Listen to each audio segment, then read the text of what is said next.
What's your best story that is 100% real, but nobody believes you? My friend got a girl pregnant when he was 13 and the girl was 15. They met at the beach in Panama City, Florida. She was rich and lived in Ohio. He was poor and lived in Georgia. My friend never told anyone but me. He is now 28 and has a 15-year-old kid only I know about. The only reason he got away with it is because this girl's family was super rich.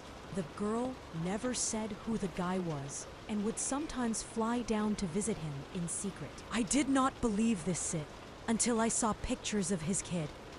His kid has never met him either, and I do not think he even knows he exists. I always daydreamed that if my friend died, I would have to tell his parents that he actually had a kid, and they had been a grandma and grandpa for 15 years and never knew it.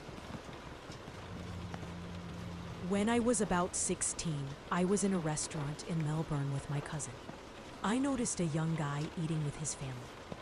I said to my cousin, "Haha, hey look, it's Harry Potter," because of his similarities to Daniel Radcliffe. My cousin replied, that is Harry Potter." It was. He was in Australia shooting an Aussie film. A bit later, I went to the toilet to pee. Whilst I was at the urinal, Daniel came in and began to pee in the urinal next to me.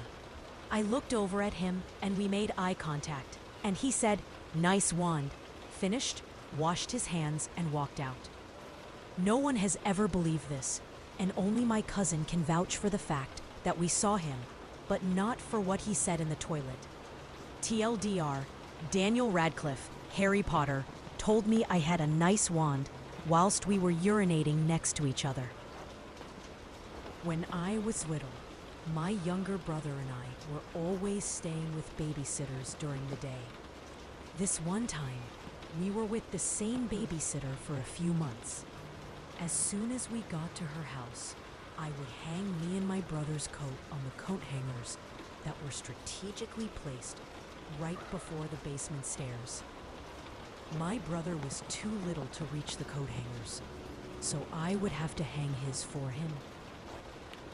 Well, one day, he got this stubborn idea that he wanted to hang his own coat. I remember being nervous, but I let him try anyway. He picks the hanger that is the closest one possible to the top of the basement stairs. As he is on his tiptoes, struggling to reach the hanger, he all of a sudden falls over and down the basement stairs. The babysitter heard him crying, then accused me of pushing my baby brother down the stairs. She told my mom about it later.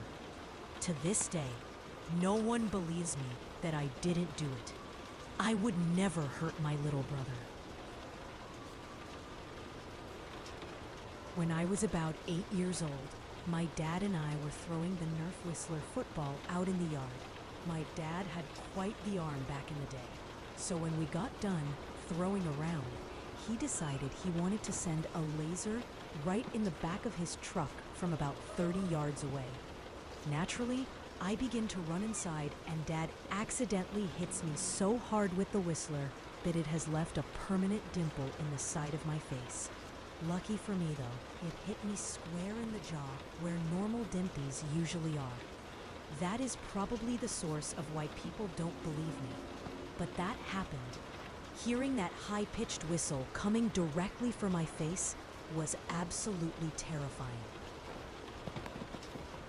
When I was 12 years old, I owned a Chihuahua named Taco. We named him this because he looked identical to the famous Taco Bell dog on the commercials. You know, Yo quiero Taco Bell.